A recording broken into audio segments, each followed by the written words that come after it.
안녕하세요. 스냅앤스포츠 장동입니다. 드디어 클린스만 감독이 경질되었습니다. 어제 전력강화위가 열리고 경질에 대한 건의가 이제 올라간 지 만 하루 만에 클린스만 감독의 경질이 확정이 되었는데요. 경질 확정 기자회견을 또 정몽규 회장이 오랜만에 8일 만에 나와서 발표를 했습니다. 거의 8일 만에 이제 나타난 정몽규 회장인데 클린스만 경질을 발표했지만 정몽규 회장에 대한 거취에 대한 질문이 굉장히 많이 나왔어요. 근데 정몽규 회장은 자신이 회장을 재임하던 시절에 3선 이상 재임 불가를 정관으로 만들어 놨기 때문에 이후에 최선을 다해서 이 사태를 수습하겠다라는 말로 사실상 사퇴 거부를 했고요. 그리고 현재 사태에 있어서 상황에 대한 책임을 클린스만 감독한테 뒤집어 씌우는 모습을 많이 보여줬습니다. 그래서 사실상 정몽규 회장은 자신의 자리를 좀 지키고자 하는 마음이 더 큰 상황이다. 그리고 특히 대표팀에 있어서 지금 가장 사람들의 입에 오르내리는 상황이 아무래도 불화설이잖아요. 이 불화설에 대한 이야기도 이제 와서 수습하기에는 협회가 너무 빨리 인정을 해버린 상황임에도 불구하고 좀 책임을 전적으로 지려는 모습보다는 좀 상황을 되도록이면 두루뭉실 이제 모면하고자 하는 이미지를 보여주면서 뭐 클린스만 감독은 사퇴를 했지만 이 현재 상황에 대한 수습에 있어서는 한 발 물러서서 자신이 그냥 돕겠다라는 말 정도만 하는 것으로 마무리하는 모습을 보여줬습니다. 어제 전력강화위에서 이제 클린스만 감독 경질을 거의 논의를 하기로 하면서 이제 후임 감독에 대한 이야기가 안 나올 수 없는 상황이었잖아요. 그러다 보니까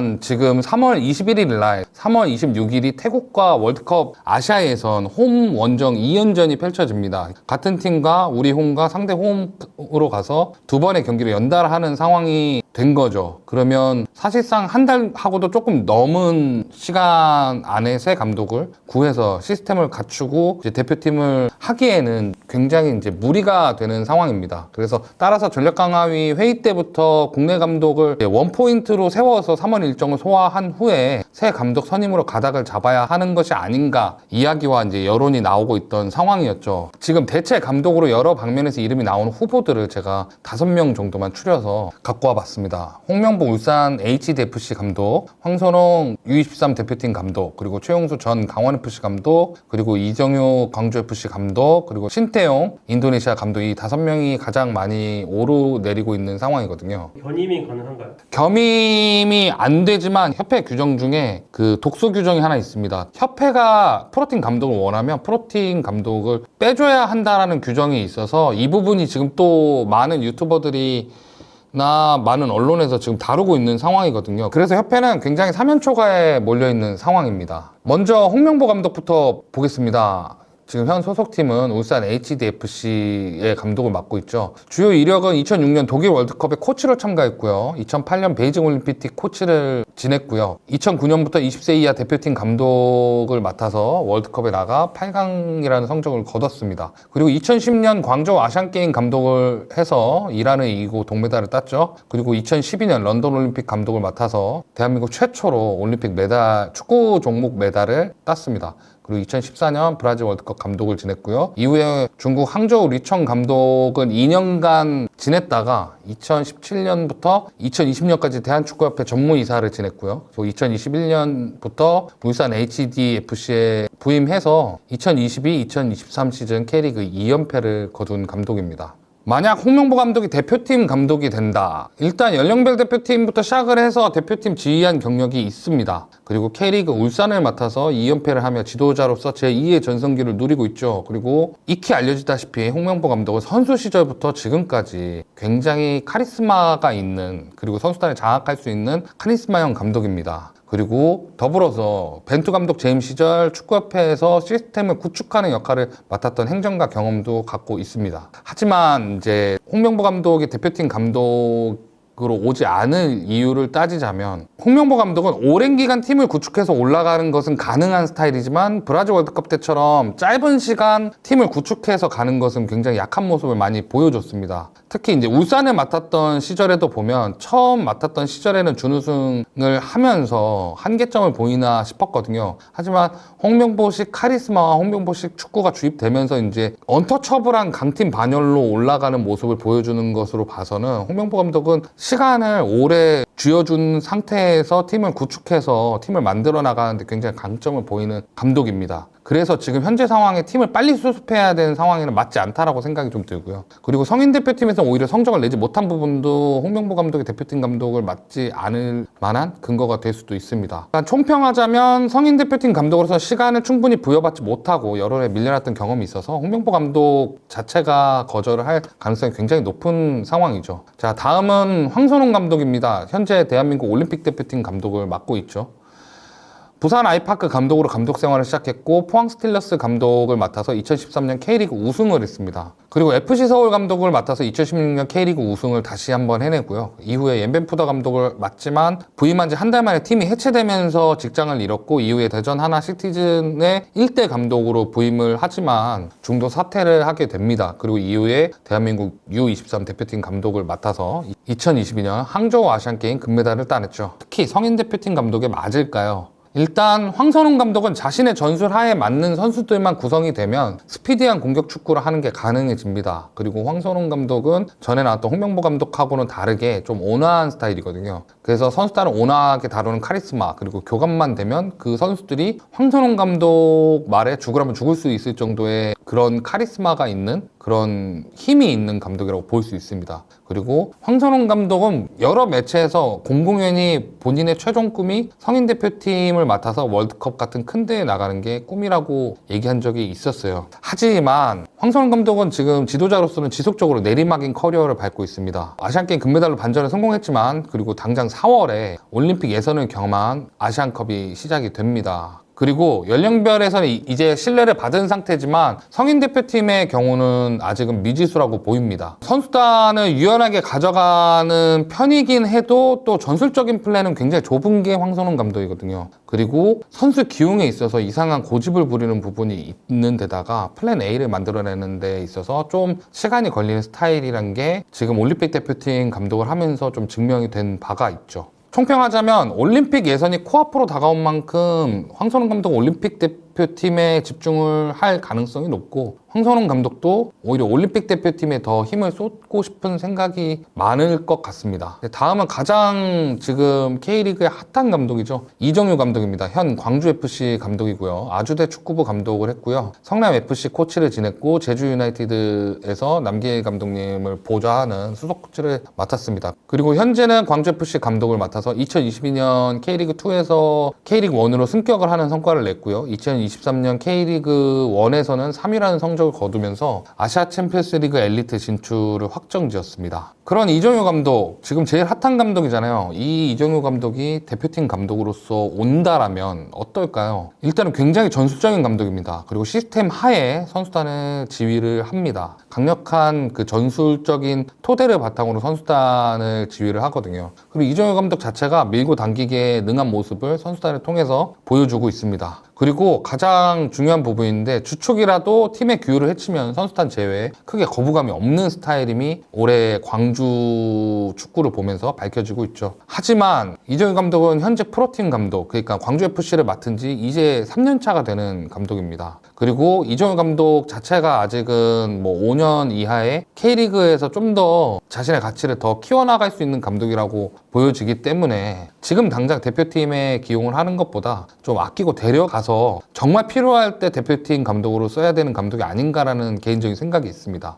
이정효 감독이 한 매체 인터뷰에서 본인이 한 말인데 이정효 감독이 지금 전력강화 위원이에요. 그러니까 어찌됐건 대표팀에 대한 이야기도 이정효 감독은 어느 정도 알고 있었을 것이죠. 이정효 감독이 대표팀이 잘 되려면 자신을 데려간다라고 이제 농담 삼아 할 정도로 자신감은 있는데 제 생각엔 현 시점에서 대표팀 감독을 맡으려고 하지는 않을 것 같습니다. 다음은 이제 김기동 감독입니다. 현 FC 서울 감독이고요. 리우 올림픽 대표팀에서 수석 코치를 맡았고 포항 스틸러스에서 수석 코치를 맡았습니다. 그리고 포항 스틸러스 감독으로 승진을 해서 2022년 아시아 챔피언스 리그 준우승을 이뤘고요. 2023년 FA컵 우승을 했습니다. 그렇다면 김기동 감독은 대표팀 감독으로서 어떨까요? 일단 김기동 감독의 최대 장점은 전술적 유연성이 굉장히 좋다는 부분입니다. 그러니까 플랜 A가 실패하면 플랜 B로 가고 플랜 B가 실패하면 플랜 C로 가는데 주저함이 없어요. 그리고 선수단 구성에 있어서 김기동 감독의 기준이 굉장히 확고하다는 건 여러 이야기를 통해서 밝혀져 있습니다. 무엇보다 김기동 감독은 선수단 내에서 이게 필요하지 않다라고 하면 그 선수를 빼는 데에서 좀 가차 없는 성격이라는 게 언론을 통해서 많이 밝혀지기도 했고요. 그리고 이게 김기동 감독이 지금의 위치로 올려놓은 장점이라고 생각하는데, 부상이나 뭐 예기치 못한 뭐 출장 정지, 예기치 못한 변수들을 전술적으로 굉장히 대응을 잘하는 스타일의 감독입니다. 하지만 김기동 감독은 FC 서울 감독으로서는 데뷔전도 치르지 않았죠. 그리고 차돌이 실장까지 내준 서울이 신인 감독을 바로 내줄 리는 만무하죠. 이게 대표팀보다는 김기동 감독 본인도 원래 포항을 떠난 이유가 익숙한 포항을 떠나서 FC 서울로 첫 도전을 하는 만큼 자신의 가치를 증명하고 싶어하는 상황이거든요. 그래서 이런 상황에 팀을 떠나고 싶어 하지는 않아 할 것 같습니다. 제 다음은 최용수 감독입니다. 가장 유력한 후보라고 볼 수 있을 텐데요. 전 강원FC 감독이었습니다. 주요 이력은 FC 서울을 2012년에 정식 감독이 되자마자 K리그 1 우승을 따냈고요. 이후에 이제 중국 장수 수닝 감독으로 큰 돈을 받고 옮기죠. 그리고 다시 FC 서울 감독으로 컴백을 해서 지휘를 하다가 사임을 합니다. 그리고 강원FC 감독을 맡아서 2022 시즌은 좀 잘 보냈지만 2023년 들어서 성적이 수원이랑 같이 동반으로 좀 내리꽂기 시작하면서 시즌 중에 경질이 되었습니다. 최용수 감독은 대표팀 감독으로서 맞는 부분이라면, 이 감독님이 지금 사진에 봐도 웃는 모습이 굉장히 좋잖아요. 그러니까 형님 리더십으로 대표되는 감독이에요. 그러니까 좀 선수단한테 편하게 농담도 하고, 그리고 선수단을 강하게 휘어잡을 때는 굉장히 휘어잡는 스타일이고, 그리고 팀의 가치를 높여서 선수단을 장악할 수 있는 스타일의 감독입니다. 그리고 전술적 스타일이 확고해요. 최용수 감독은 원래는 이제 4-2-3-1 기반의 전술을 많이 쓰다가 그 어느 순간부터 프리미어리그 어떤 한 팀의 경기를 보고 3-5-2 스타일을 굉장히 힘주어 연습을 하기 시작했어요. 그런 다음에 지금은 이제 본인만의 3-5-2 전술을 만들어 놓고 그 3-5-2 시스템을 어느 팀에 가든 적용을 하는 스타일이거든요. 그래서 그 전술적 스타일이 굉장히 확고해서 선수단도 그 전술에 따라 맞추는 경향의 감독이기도 하죠. 그리고 대표팀 감독으로서 현재 소속팀이 없기 때문에 운신의 제한이 없는 상황이라서 가장 편하게 데려올 수 있는 상황의 감독이 아닌가. 최용수 감독이 최종적으로 제외되는 이유 중에 하나가, 최용수 감독의 3-5-2 포메이션이 그 팀에 입히는 시간이 굉장히 오래 걸려요. 최대 1년 혹은 1년 반까지 걸리는 그 최용수 감독만의 디테일한 3-5-2 전술이 있거든요. 그리고 현재 대표팀 선수단과 최용수 감독의 3-5-2 전술의 갭이 굉장히 큽니다. 왜냐면 지금 대표팀의 강점은 측면 공격수들, 특히 황희찬, 이강인으로 대표되는 그런 볼을 가지고 박스를 직접 타격할 수 있는 그런 스타일의 측면 공격수들이 굉장히 많은데, 최용수 감독의 스타일은 측면 공격수를 쓰는 스타일이 아니라 공격형 미드필더가 측면을 커버하는 스타일의 전술을 쓰거든요. 그렇기 때문에 현재 갖고 있는 대표팀의 선수단과 감독이 지향하는 전술의 갭이 굉장히 큰 부분이 좀 우려점이죠. 그리고 더불어서 서울 이후에 내리막을 계속 걷고 있는 커리어가 좀 최용수 감독이 대표팀 감독에 선임되기엔 좀 불안감이 있지 않나. 따라서 대표팀 감독으로 최용수 감독에 대한 이야기를 해보자면, 아이러니하게도 현재 가장 유력한 감독이에요. 운신의 제한이 없고 지금 선수단의 사기나 이런 응집력이 떨어져 있는 상황에서 선수단 장악에 가장 큰 장점이 있고,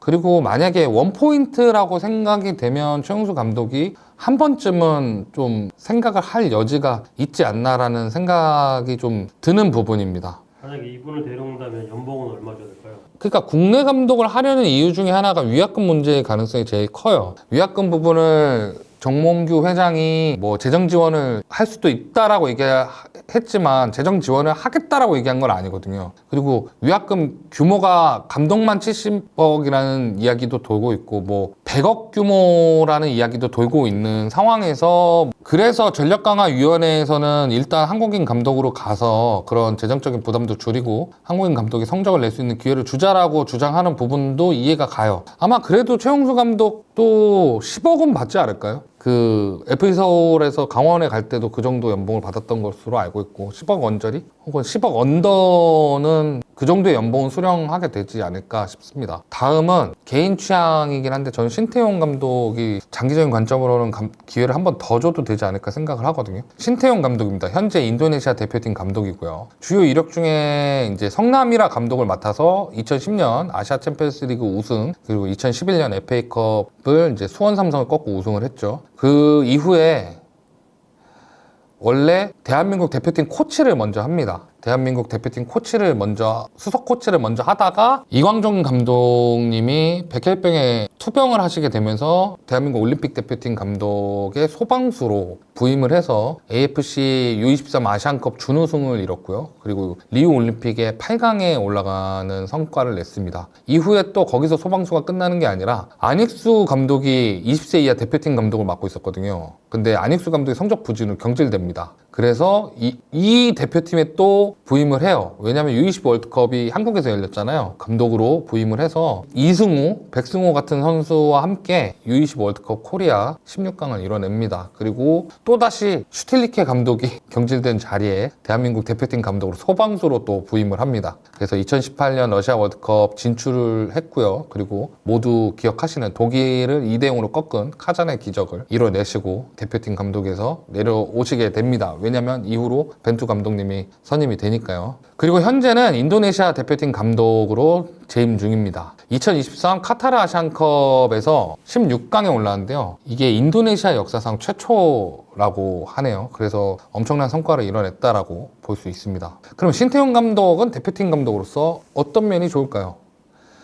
이미 신태용 감독은 각급 대표팀의 소방수를 모두 경험을 했습니다. 그리고 신태용 감독은 선수단을 좀 추스르는 카리스마, 특히 이승우 선수가 굉장히 좀 톡톡 튀기로 유명한 선수였잖아요. 그 선수를 품고 월드컵까지 끌고 갈 만큼 또 그 선수단 내부를 좀 잘 추스를 수 있는 그런 카리스마 같은 모습 많이 보여줬죠. 특히 뭐 여러 가지 일화로 볼 수 있겠지만 대표팀이 2018 러시아 월드컵을 나갈 때 굉장히 상황이 안 좋았잖아요. 대표팀에 대한 여론도 좋지 않았고 장현수 선수 같은 경우에는 대회에서 지속적으로 실수를 하면서 팬들의 비난 여론을 많이 아는 상태였고, 특히 월드컵에서는 1차전, 2차전 모두 패하면서 선수단 분위기가 최악으로 치달을 수 있는 상황에서 그 선수단을 잘 추슬려서 당시 피파 랭킹 1위로 대표되는 이제 독일을 2대0으로 잡았을 만큼 선수단을 추스르고 아우를 수 있는 카리스마가 있는 감독 중에 하나입니다. 그리고 이건 제 개인적으로 생각하는 부분인데, 신태용 감독이 강팀을 상대하는 경기에서 오히려 좀 강한 모습, 또 더 과감한 모습을 보여주는 경향이 좀 있어요. 그리고 신태용 감독 본인도 이경규 씨가 운영하는 유튜브 채널에 나가서 다시 대한민국 대표팀 감독으로 좀 한 번 더 반전을 해보고 싶은 의지가 있는 상황입니다. 그리고 인도네시아 대표팀에서 지금 신태용 감독의 계약 만료가 되기 직전이죠. 근데 인도네시아 대표팀, 인도네시아 축구협회에서 신태용 감독에 대한 신뢰가 굉장히 높은 상황이라서 신태용 감독에게 좋은 조건으로 재계약을 할 의지가 높은 상황인 거는 좀 약점이긴 합니다. 하지만 신태용 감독에게도 또 문제가 없는 것은 아니죠. 그러니까 신태용 감독이 한 번씩 중요한 경기를 두고 전술 변화를 좀 크게 줘요. 들테면 가장 최근 거는 트릭으로 대표되는 2018 월드컵 1차전 스웨덴전이, 그 전까지는 대표팀이 4-4-2 포메이션으로 계속 가다가 그 월드컵을 앞두고 비공개 평가전에서 4-3-3 포메이션을 가동을 하는데, 이제 그 상황에서 트릭이라는 발언을 하시면서 좀 문제가 됐던 상황이고, 결과적으로 뭐 외부적인 요인도 있고 내부에서 예기치 못한 요인도 있었지만 트릭이 실패한 경우도 있었고, 뭐 2017 U20세 월드컵에서도 포르투갈전에 갑자기 4-4-2 포메이션을 시도하거든요. 그 전까지 U20세 대표팀이 4-4-2를 쓴 적이 없었어요. 그 16강이라는 경기에서 갑자기 4-4-2 포메이션을 쓰면서 우리가 포르투갈한테 패배를 한다거나, 혹은 2016년 일본과의 U23 아시안컵 결승전에서 2대0으로 앞서고 있던 상황에서 3대1로 역전을 당한다거나, 그러니까 전술 변화를 갑자기 굉장히 과감하고 크게 가져갑니다. 그런 게 패착이 되는 경우가 좀 많기 않기도 해서 그런 부분은 좀 불안감이 있는 부분이죠. 신태용 감독이 인터뷰를 굉장히 재밌게 하는 스타일이에요. 트릭도 그렇고 뭐 난놈이라고 표현하신 부분도 그렇고 그런 인터뷰를 재밌게 해서 팬들의 관심을 좀 얻고 그리고 그런 주목을 시킬 수 있는 그리고 뭐 대표팀에 있어서 문제가 될 수 있는 상황에 대한 질문을 스스로 그냥 본인에게 돌려서 그런 상황을 수습할 수 있는 인터뷰 스킬을 갖고 있는데 대표적이죠. 트릭으로 이제 발목을 잡혔잖아요. 그 인터뷰로 발목 잡히는 경우가 굉장히 많은 분입니다. 그리고 신태용 감독의 스타일, 축구 스타일이 결과적으로 팬들이 원하는 건 벤투 감독이 했던 능동적인 축구, 우리가 앞으로 능동적인 축구를 했으면 좋겠다. 그게 잘 이루어졌잖아요. 근데 저는 개인적으로 생각할 때 신태용 감독이 능동적인 축구보다는 상대의 전력을 분석해서 그것을 깨는 축구에 좀 능한 스타일이라고 보거든요. 그래서 잦은 전술 변화가 있는 부분도 상대의 약점을 잘 찾아내서 그 부분에 대한 공략점을 찾아낸 부분을 공격해서 들어가는 그런 스타일이기 때문에 그런 부분들은 또 대표팀의 연속성을 보는 부분에서는 맞지 않는 부분이 아닌가. 한편으로는 또 신태용 감독한테는 저는 이런 부분들 때문에 기회를 한 번 더 줘도 되지 않나라는 생각을 하는데 결국엔 신태용 감독이 하고 싶은 거는 지배하는 축구 좀 이렇게 공격적인 축구를 하고 싶어 하시는데 만약에 러시아 월드컵 갈 때는 9개월이었거든요. 지금은 2년이 좀 넘는 시간을 갖게 되는 거잖아요. 이런 신태용 감독님한테 오히려 한 번에 기회를 더 준다면 신태용 감독님한테도 본인이 원하는 색깔을 씌울 수 있고 그리고 남은 그 신태용 감독 본인도 좀 그 감독직에 있어서 한을 풀 수 있는 그런 기회가 되지 않을까. 그런 면에 있어서 신태용 감독을 올려놔 봤습니다. 클린스만 감독은 마지막까지 해임되자마자 좋은 추억이었다는 게시물과 달리 근데 이 부분도 문제가 있는 게 클린스만 감독이 해임 결정을 오늘 났는데 SNS는 어제 올렸어요. 그러니까 보통 우리가 엠바고라고 하잖아요. 선수가 어느 팀으로 이적을 했을 때 이미 이적은 그 전에 한 상황이지만 계약이나 조율이 안 된 상태에서는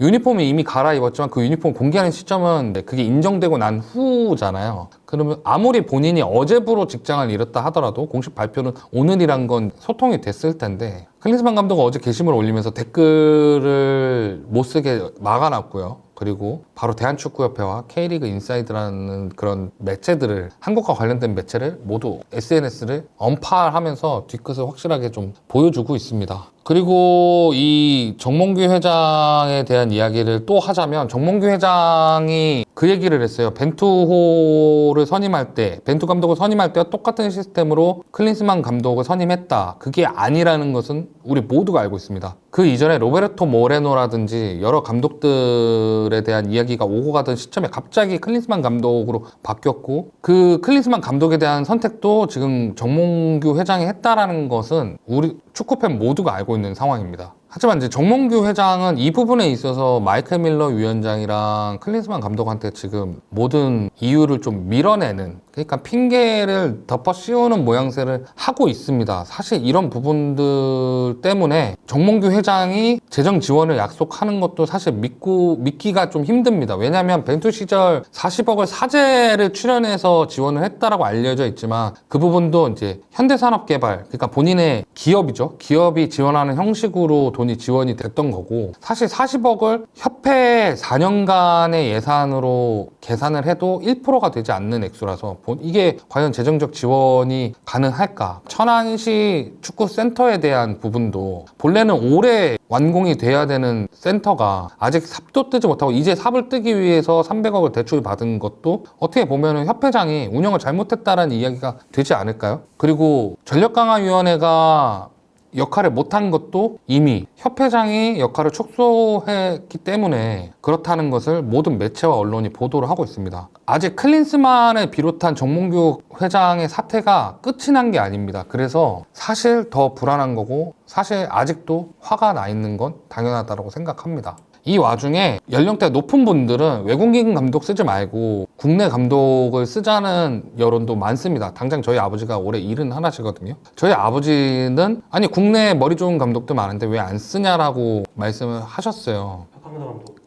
박항서 감독이랑 저희 아버지가 연배가 비슷하시거든요. 근데 박항서 감독에 대한 이야기도 제가 조금 나오는 걸 봤는데 박항서 감독은 절대 안 할 확률이 높습니다. 왜냐면 박항서 감독이 2002년 아시안게임 부산 대표팀 감독을 했었어요. 근데 이때 박항서 감독이 계약 간의 입장차가 조율이 안 돼서 계약서를 안 쓰고 대회에 임합니다. 그리고 이 기간에 협회가 박항서 감독한테 월급을 지급하지 않고 사단에 대한 사단 지원비도, 그러니까 코치진들에 대한 지원비도 지급하지 않았어요. 그래서 박항서 감독이 이거에 대한 불만을 그때 당시 북한이랑 경기를 대표팀이 가졌거든요. 그 대표팀 가질 때 인터뷰에서 협회에 대한 불만을 인터뷰를 했어요. 그때 박항서 감독에 대한 부분을 협회는 어떻게 대응을 했냐면 협회에 대한 항명이라고 얘기했습니다. 그러니까 고용주에 대한 항명. 박항서 감독은 실제로 그래서 지금과 같은 관심도 갖지 못하고 동메달을 따냈음에도 불구하고 뭔가 또 다른 기회를 얻지 못한 채 그냥 박항서 감독이라는 감독 자체가 그냥 소모돼 버렸어요. 그 상태로 경질이 됐습니다. 그런 상황에서 박항서 감독은 이미 협회에 한번 버림을 받은 적이 있고 협회를 한번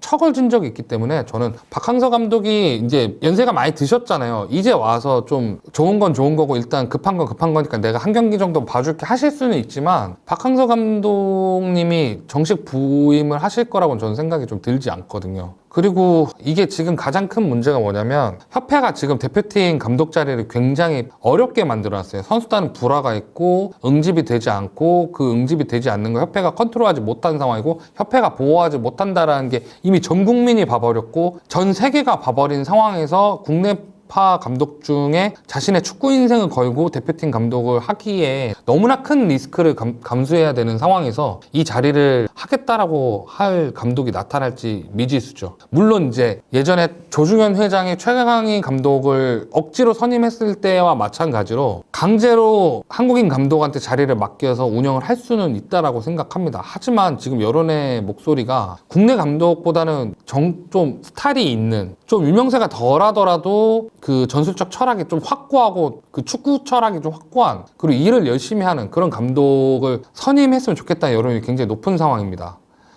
특히 정몽규 회장 시절에 선임했던 감독들이 슈틸리케 감독이었거든요. 슈틸리케 감독도 전술적인 설명보다는 이 사람이 굉장히 좋은 사람이다. 이 사람이 레알 마드리드 선수 출신이다. 독일 대표팀으로서 월드컵에 출전했던 선수다. 감독으로서 이력보다는 선수로서 이력이 더 풀려지는 그런 느낌의 감독을 선임을 했었단 말이죠. 그나마 김판곤 위원장을 위시로 한 감독선임위원회로 선임한 벤투 감독이 팀을 운영하는 상황에서는 잡음이 나오지 않았던 감독입니다. 그런 감독인데 그런 감독을 경험해보고 슈틸리케 감독도 경험한 게 대한민국 축구 팬들이고 대한민국 축구의 여론이라고 저는 생각을 하거든요. 그런 상황에서 어설픈 국내 감독을 내세우는 것도 지금 굉장히 위험하고요. 어설픈 외국인 감독 이미 우리 슈틸리케, 클린스만 경험해봤잖아요. 어설프게 움직이기에 굉장히 지금 위험한 상황이 되어버렸습니다. 결과적으로 이게 되게 중요한 얘기가 될 건데요. 이제 다시 새 감독을 찾아야 됩니다. 벤투 감독을 선임했던 시스템을 다시 가동을 해야 됩니다.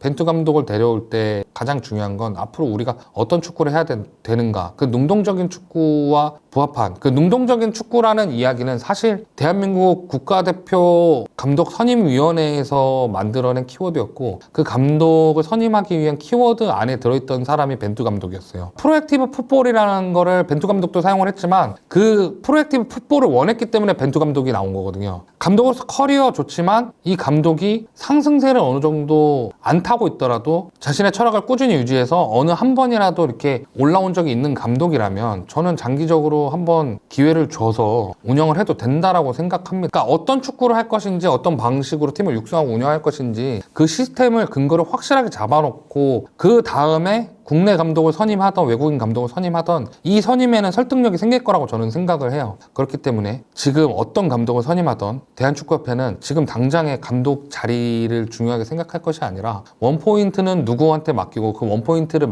감독도 상처받지 않게 왜 지금 이 시점에 당신이 원포인트로 필요한지 그 부분에 대한 표시를 명확하게 하고 이후에 감독들을 선택할 때 이 시스템 안에서 선수단과 감독을 보호해 가면서 서로 헐뜯는 그런 시스템이 아니라 다시 벤투 때처럼 철저하게 단계적인 시스템으로 가야지만 한국 축구가 지금의 암흑기를 빨리 탈출하지 않을까 생각을 합니다. 근데 벤투 시스템을 가동시켰던 가장 큰 이유는 국내에 머무르면서 새로운 선진 문물을 한국에 있는 축구인들한테 퍼뜨리자라는 게 가장 큰 목적이었는데 국내 감독을 하게 되면 그걸 못하게 되는 거잖아. 그러니까 외국인 감독을 데려올 때 가장 큰 이유는 그 유스 청소년 대표팀까지 다 봤거든. 외국인 감독을 데려올 때 이 감독들이 하는 훈련 시스템, 선진 시스템들을 가동을 해서 얼마나 더 좋은 축구를 하느냐가 문제인데, 국내 감독을 한다면 이런 부분으로 풀 수 있겠지. 연령별 대표팀과 성인 대표팀의 전술적인 스타일을 똑같이 할 수 있겠지. 왜냐면 코칭 스태프들 간의 대화가 좀 쉬워지니까. 근데 외국인 감독을 데려오는 게 아직은 좋다라고 판단하는 게, 지금 국내 감독들 중에 대표팀에 갈 만한 감독들은 이미 다 직장이 있어.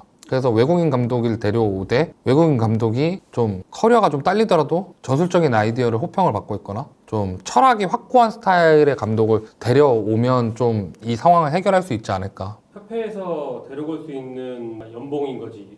쓸 수 있는 돈은 과연 얼마나 될까? 어쨌든 100억이라는 돈을 만약 협회에서 내야 된다, 지출 처리해야 된다고 처리했을 때 쓸 수 있는 돈이 과연 있을까? 그래서 정몽규 회장이 변호사랑 얘기한다고 그랬어.